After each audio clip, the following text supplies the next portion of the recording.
Lawsome, the podcast for law firms. Powered by Consultwebs.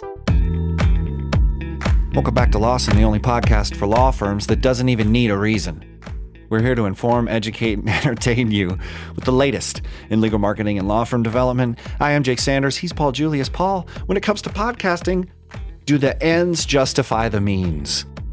I think you and I have learned from personal experience that yes, they do. And we don't even need a reason to justify that. We could got have here.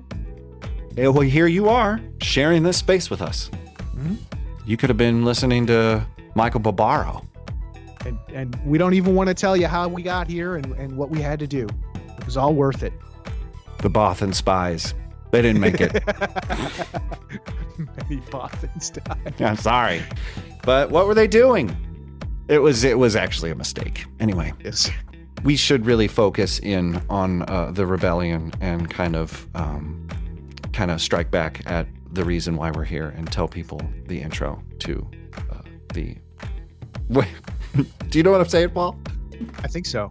The reason we're here today is to talk about post-COVID business development for law firms. How not to just survive, but to thrive. First up, an article from JD Supra, and then we talk to LexisNexis Vice President and General Manager of LexisNexis Law Firm Software Solutions, Scott Wallingford, and learn about some new directions lawyers can take to make sure clients keep coming in. And of course, we add our guests to the condiment database with 5 questions we ask everyone. Pull up a plate. It's the Hot Takes Buffet. The article today is from JD Supra. It's written by Lindsay Griffiths. It's entitled Business Development 2020. Let's take a breath. It's interesting. It aligns perfectly with the interview with Scott later, who talks about the pivots that need to happen and the data that you need to guide the strategy, because some people are not... They're throwing out the old. And Lindsay starts really funny here. She says, one of my lawyers emailed me last night and said, what a year this past week has been. I don't think truer words have ever been spoken. She goes on, she says, lawyers are all in different places at the moment. Some firms are exceptionally busy, but may have clients who aren't able to pay them at the moment. Most of us know we should be doing something with our business development, but is it icky? Do we stick with our plans from January? Do we put everything on hold until things calm down? I love this because that right there is the heart of it. And, if you're listening to this podcast, you're probably, interested in marketing at least. And so you're past that icky point, but you still have it inside. We all do. And so you wonder, how can I do it in a way that's meaningful or impactful or helpful? And I like this piece because she outlines a couple things you can do. And Scott talks about, ways you can gather data to guide the strategy and not just sort of pull from your guts, which is traditionally a good idea. Never. Anyway, so that's what I have to say. I like this piece. Lindsay seems nice. JD Supra gets the pass. Yeah. What do you think, Paul? I mean, they talk about podcasting down there at the bottom. What do you think about that? Yeah, that was kind of the point I was looking at. And that's, when she talks about podcasting, they say start a podcast and interview clients. And I think that's something that Scott gets to later, and something that you talk about as well, is talk to clients. Don't just make assumptions or go and look at some weird Google Trends and decide that this is what people want. Go talk to some people, find out. Like you'll be surprised. And really that everybody should listen to the interview, particularly when you and Scott start talking about that, about just calling people up, who should call them and stuff like that. Incredibly valuable. But the other question I had while I was reading this and thinking about what Scott was saying and what you've been talking about, the term business development. Do you think business development is more of a marketing function or a sales function? Ooh, what a fascinating question. I mean, you'd think sales is pipeline and marketing is opportunity. So you have to create the opportunity, but you have to be able to fill and close on the pipeline opportunities. So I'd say business development comprises both. And then I'll just wade away in my it depends vehicle, which every lawyer is dependable on. They say, well, it depends. Vroom. Well, yeah, it seems weird. Like, it seems like a lot of lawyers, like, they start talking about sales, and it seems a foreign, like, it seems detached. Sure. You know, you Right. say sales, it's like, well, I'm not selling. Well, and then you don't think of your intake department as that. You say, well, and maybe it's helpful that you don't. Well, they're advocates, or, you know, or clearly they're messing up. You know, clearly they're a liability. You know, it depends on how you see them, because some people see them as just sort of like just capture it and bring it in. Some of them give them work with them and see them as sales people, you know, people who are helping assist in developing business. Maybe it's not a case you can help, but now what do? The intake person, if they're trained up, can find out how to switch that, how to capture the data, say we're getting a lot of these types of cases. Maybe we need to change the marketing. Maybe we need to change the messaging. You know, it depends on how you see people and what function they are. I mean, it's a really great question. I mean, no one without question wants to build the book of business, but in the COVID times, as we are entrenched, that's the question. And the thought that Scott is plucking is short-term plans are now needed, where long-term vision seems to be a little bit more disruptive, because you're not sure how long this is going to last. There's a survey that LexisNexis does, and we talk about it in the interview. You should go check it out. We'll put it in the show notes. But they asked lawyers and, you know, found data sets from their own platforms, LexisNexis's owned data software platforms that lawyers and law firms are using. How are they pivoting their business development strategies? So it's real data that is guiding the conversation and the tips that Scott has after this. I like Lindsay's point, because you have to take a breath. And I think that's Scott's point too. But when you inhale, what are you inhaling? Is it data, or is it just maybe, just like you said, a Google trend? You know, you're like, oh, we're on TikTok now. And you're like, oh, what? Well, Really? And you lead in perfectly to where I was going, and why I was asking about the you know, sales versus marketing when it comes to business development, is that she makes a really good point here, in that everything we're doing, she writes, everything we're doing at the moment should be the idea of leading with empathy. And I think that's kind of where I was getting with the sales versus marketing, is that if you're approaching things right now with a hand extended, you know, let me help you. And like that example that you just gave, look, we don't do that kind of law here, but I can help you get to where you need to go. If you just have that kind of thing, I mean, right now, you know, to me, I mean, honestly, even beyond COVID, I mean, that's, you know, something that we've used a lot, is try and put yourself in the seat of the person who's searching for your services. You know, maybe they're scared, they're confused. You know, if you always have that kind of approach, that'll serve you well beyond just, you know, short-term pandemic survival plans. And Jake, I think, you know, at your old law firm, I think you know, really experienced that and really put systems in place that built on that. Because it's important. And they were there already. You know, I mean, that, you know, the main partner there, you know, Mike Savoya, he really was cognizant about the intake department, and he was in every meeting. Which was good and sort of scary sometimes, because you're like, oh no.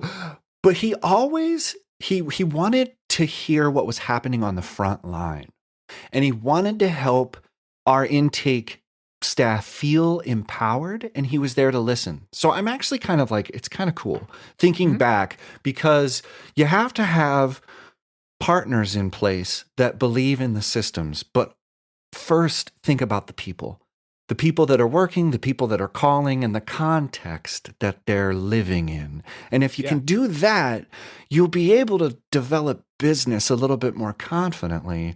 And you won't be micromanaging things. I think that's sort of where we get into the weeds, later on in this interview with Scott, talking about short-termism and the data, and then just relying on the data, and then how that could blindside you or keep you blinded to what really needs to happen. And what you say is great, Paul. Listening, empathy.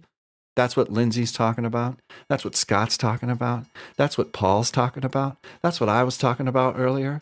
But maybe now I'm not, because I'm on this runaway train introducing the next section of the podcast.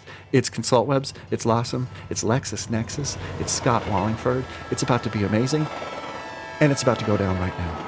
Let's go. Stay tuned for more goodness from Lawsome after this message.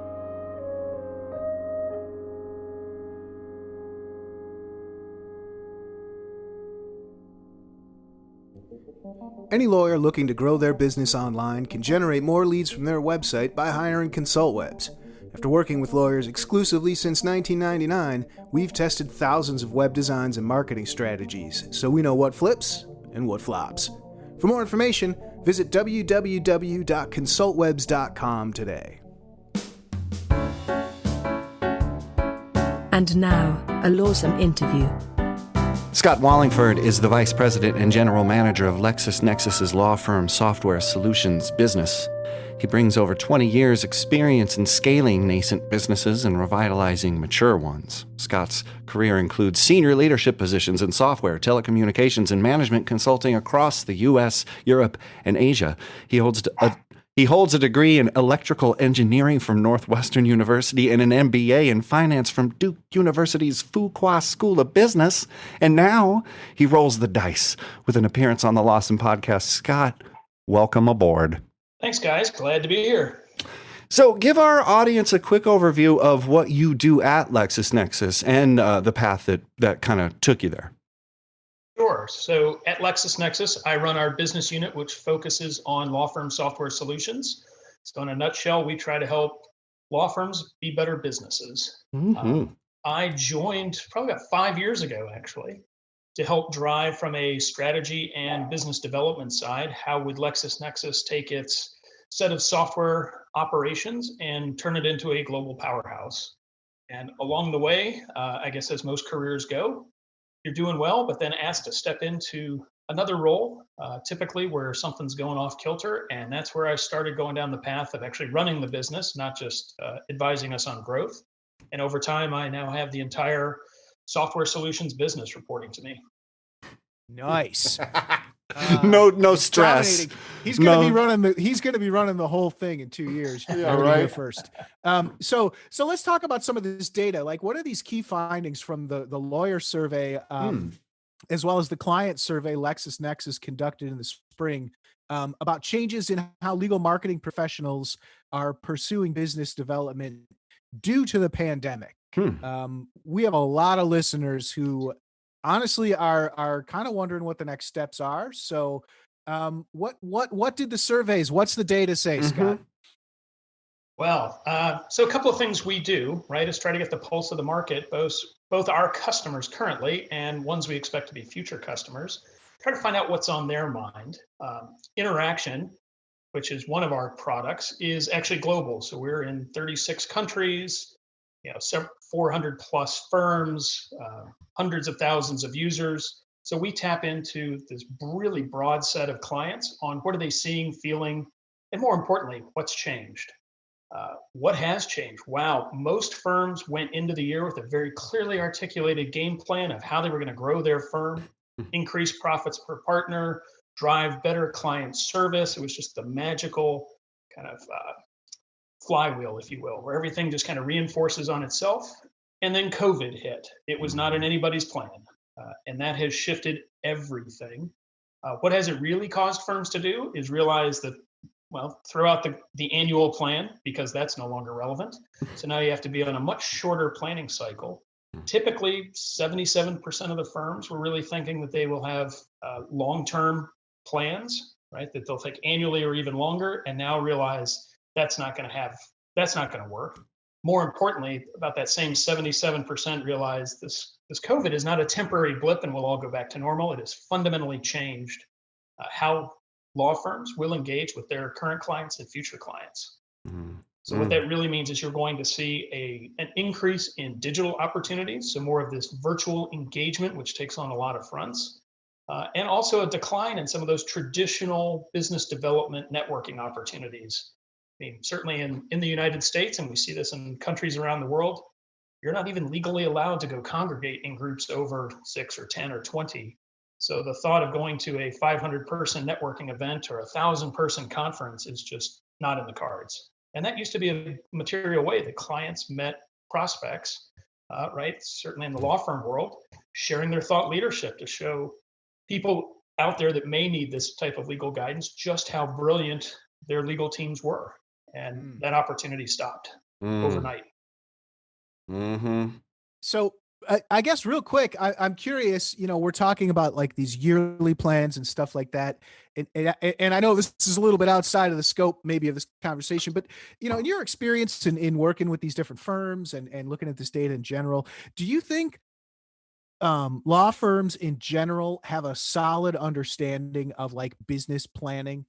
And like they develop like a 3 to 5 year plan and then like a 1 year plan. They've got, a managerial budget and a financial accounting. I mean, are they doing this, or is it like, we're going to go lawyers, be lawyering and what do we do now? Cause nobody's getting in car accidents.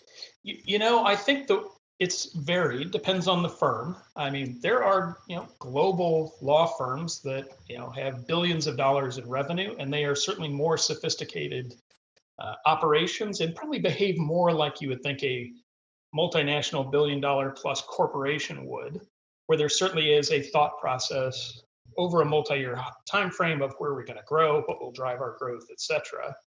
When you get into the real part of how are we going to grow revenue over the next 12 months, 2 years, the business development nature, again, pretty wide variety. The longer that firms have been around, right, there's a tendency to do what's always worked for them in the past. It's human nature. The problem is the world has changed, and how you built business 20 years ago, purely through relationships on your local golf course, et cetera, is not how they're built now. It's a much more interconnected global world. There is real data that you can use to kind of highlight what type of events drive positive interactions with clients, lead to referrals, lead to new business, lead to expanding the role that we play with our current clients. That data also shows you where you're kind of wasting your time and money. But you have to be a thoughtful firm that's willing to embrace the data-driven side of business development and how do you plan for law firm growth, not just the gut instinct way. And so you do find firms that are kind of all over the spectrum here. And it is a bit of that art, science, and kind of where's the blend. God, and here's my question, is that you're highlighting this nature of people saying, oh my God, scrap the 2 year plan. The 1 year plan, it's trash. 6 months, trash. You're like 3 month plan, garbage. You're like 1 week plan, closer. You're like, okay, we have an hourly plan. Oh yeah, okay, we're getting there. And so people just start short-terming themselves. And if you think about brand growth, how can the data, if you're looking in shorter and shorter windows, create some myopic feedback mechanism that puts people on this short-termism of data and quick and pivot? And if you pivot enough, you go in a circle. So I'm wondering if these short-term windows where everybody is, just saying, well, all that wasteful stuff, that brand building stuff, we just don't have time. We have to pivot. And I'm just thinking long-term brand building would be killed dead in a data-driven world because it looks wasteful. Your billboard, what are you doing? This TV ad, what are you doing? Go to the data. Talk to me out of this place where maybe a marketer is thinking the way I'm thinking. Sure. I don't think of data as necessarily evil. I guess it could be used. I'm not saying it's evil. I'm just saying that take it in the context of plans being long-term plans being sacked for shorter windows of observation of metrics. Could this lead to a short-termism? I guess it inherently could. My argument would be data is very empowering. It's also not a make a decision today, never touch it, or make a decision today and touch it again in 6 hours. Yes. And so the real trick is coming back to what are your business growth objectives? And how does the new reality inform that? So if your business growth objective was to open an office in Shanghai, well, no one's traveling anywhere right now. You probably put that on hold a bit. If it was to acquire another law firm in a specialty you don't have, that may still be on the table. A lot of that can be done remotely.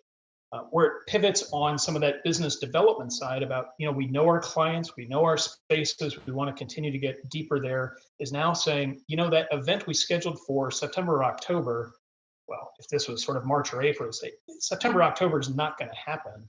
We have to kind of pull back on that spend and figure out how will we accomplish some of the same objectives, which is getting connected with our clients. Do we throw virtual seminars or symposiums, et cetera? We've certainly seen a great uptick in webinar volume. The attendance spiked early and then declined over time. There are things which you start to think through. Really, the intent was, how do I get in front of big groups of people? How do I get in front of medium groups of people, smaller groups of people, and one-on-one sessions? And those goals likely don't change. How you execute them now really do. Nice. And so speak to that. That was great. That was fantastic. I'm signing up. But when we talk about virtual events too, because we've seen the same thing. It's a webinar again. Here's another virtual conference again. Is there a fatigue setting in here in the marketplace? Oh, absolutely. I think, when we initially all went to a work from home, work remotely kind of mindset. Sure. Initially people had free time in their day. They're like, wow, this is great. I'll get to go attend some of those events, those webinars, et cetera. I was never able to. Right. Well, a few weeks later, right, the reality of it's still working. You're just working in a different place. The practical reality that I think dawned on people, and they actually became busier, not less busy. So their days got longer, their calendar got more full. There was no expectation you were commuting, you weren't going out to lunch with people, et cetera. You were just sort of on 24/7. Yeah. So I think the webinars, people started to become a little more selective of which ones they could invest their time. And that's where you see sort of the leading edge starts to adjust as well. You're still doing some webinars, perhaps not as many. You're trying to make sure the ones you do are highly relevant, not to things people are feeling today, but also what they're worried about tomorrow. And then you're also trying to structure these other events that might be smaller format groups. So we hosted a small format opportunity. A couple of different times we've hosted some virtual wine tastings with senior level people at different law firms, really to just engage with them in a very different model. And who doesn't love a nice glass of wine? Sure. Where we had a sommelier give us a little lesson on those particular wines, but more importantly, we just got to talk to each other about what they were feeling, facing, worried about, et cetera. And kind of make sure that we could also share with them what we're doing, how we're trying to help, additional opportunities we have to help them that they may not have seen yet. And so it's been really encouraging to just build that closer personal connection, even in an environment where you are physically restricted from being physically close together. Yeah.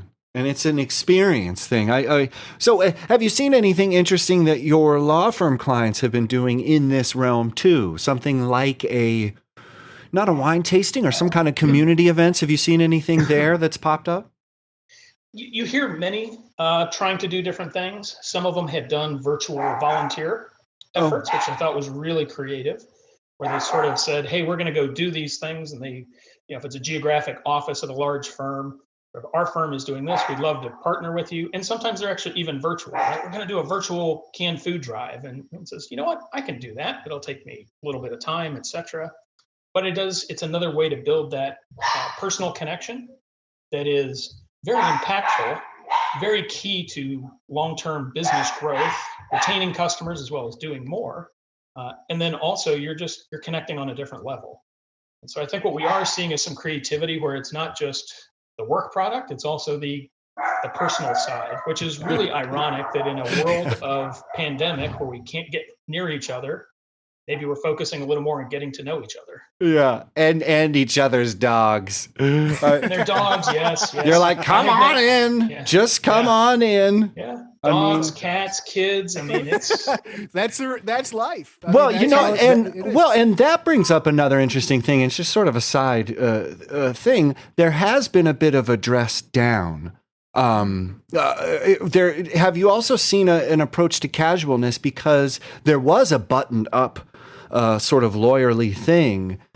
Have you seen just the casualness from work from home impact with clients, or have you seen anything on the data? Does the data say anything about casualness?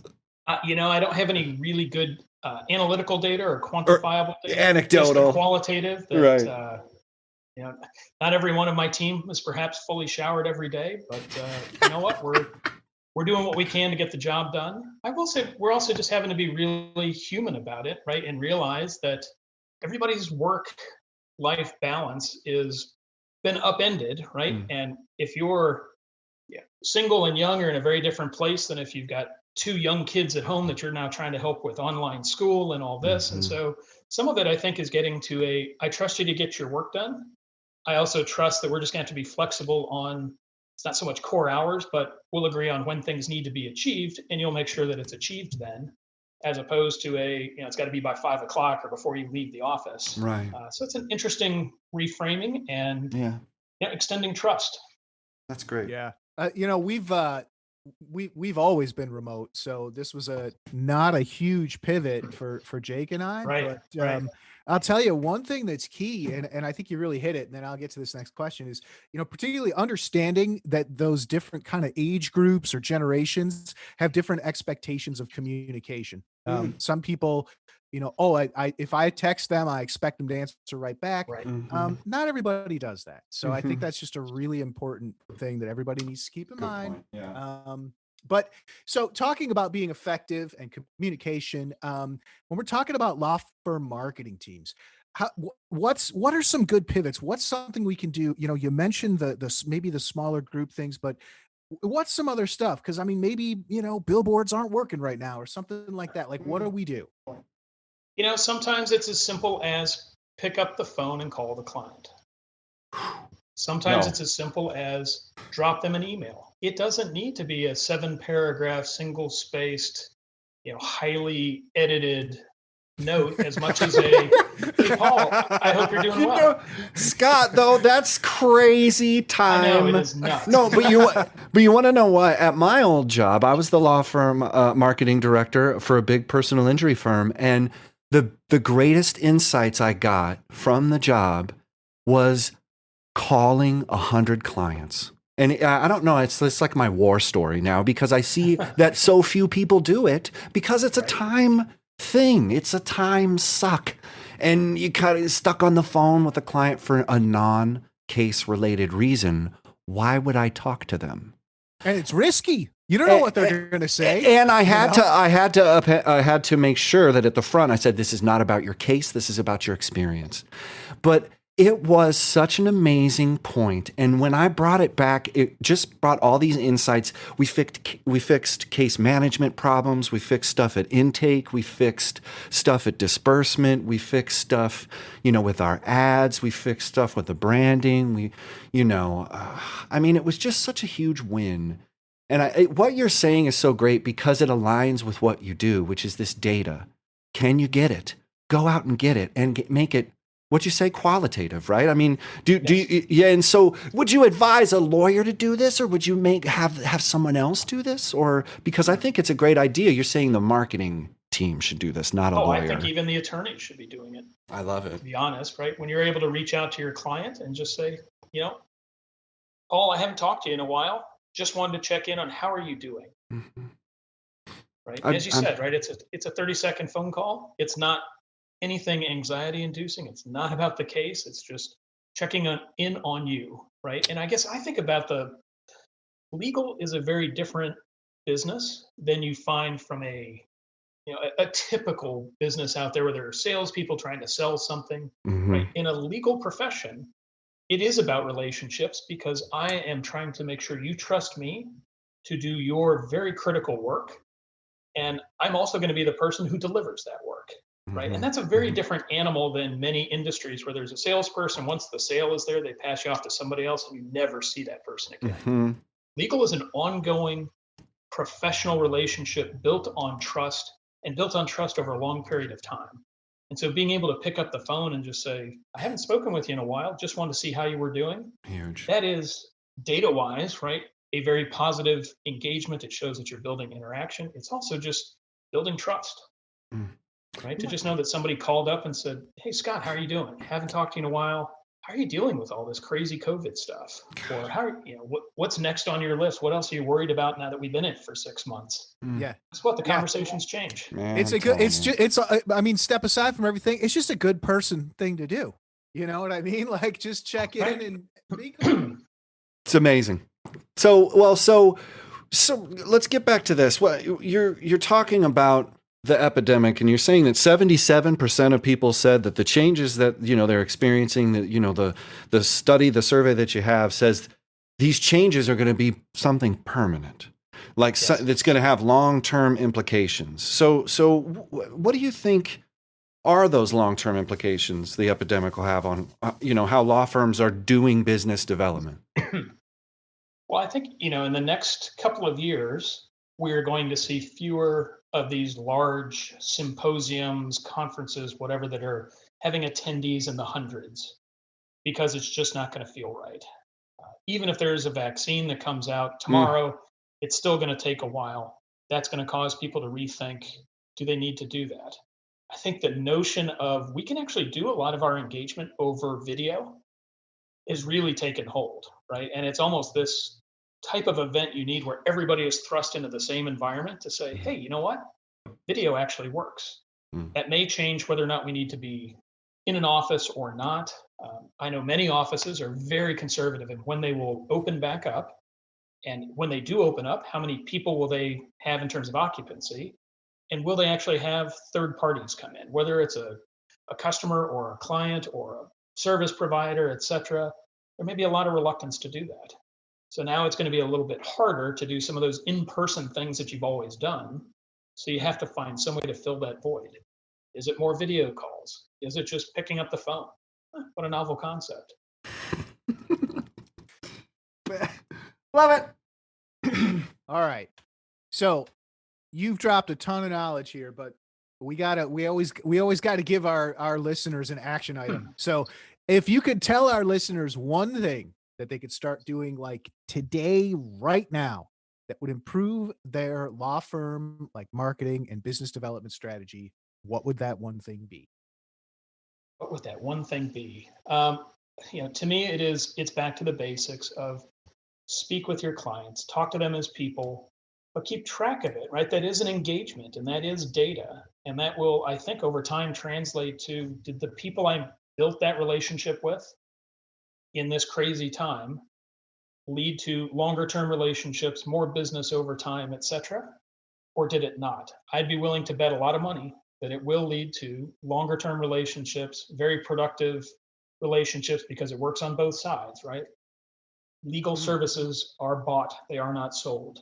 The other side is saying, you know what, Paul, I want you to come help me. I trust you with this project. And so building those foundations today will pay great dividends, but you also can't stop, right? The minute we're able to get on airplanes again, you still have to do it. The thing I've probably been most intrigued by is seeing the partners in law firms who traditionally were very reluctant to having marketing and business development people work with them on how to engage clients. Right? Sort of, I've got this, I've been doing this a long time, I know it works. Pandemic hits, that conversation changed about a month in, where suddenly they were saying, help me. How do I reach these folks? How do I reach them in a different way? Because what I used to do isn't going to work. That's so cool. And you won't know unless you pay attention. And this survey that you guys have, where can people find this? Where can they download these insights? And then how can they find you online, Scott? So the easiest way is interaction.com. This survey was done through our Interaction product, and that is where you will find all sorts of terrific knowledge, not just on this survey, but other things we are seeing across the broad industry, including some survey work we did back in May. So it was really around COVID kicking in and sort of what do you do next? And how do you think about navigating a recession, right? And there's some tried and true lessons about, this too shall pass. It always does. Won't be quick, but this is the time that you lay the foundation for the future. And so there's a lot of terrific insight there on interaction.com, and you can find me there or on LinkedIn. 5 questions we ask everyone. What was the last book you read? The $1 Trillion Coach. Nice. Whoa. Number 2, what is your favorite place? Napa, California. Well, I guess I should say Sonoma, since I got married in the Sonoma side. Ooh, nice. Nice. Number 3, what sites, blogs, newsletters, or podcasts do you regularly check in with? I do the daily from the New York Times pretty much every day. And then my consulting background, I still go to the McKinsey, Boston Consulting Group, etc. They do some podcasts, which I find thought-provoking. Cool. Nice, Very man. cool. All right. If you're stranded on a desert island and could only pick one condiment to take with you, what would it be? Is red wine a condiment? There's no rules here. Yeah, that's I fine. think it was Sure. once. It definitely was once. Back in the day, yeah. Options were limited. Cool. All right, last one. After a long day or a long week at work, how do you relax and unwind? Oh, typically just chilling with the family, to be honest. Yeah. I know it sounds not too exciting, but we've got a little movie theater room in our house, and family movie night is something I look forward to every week.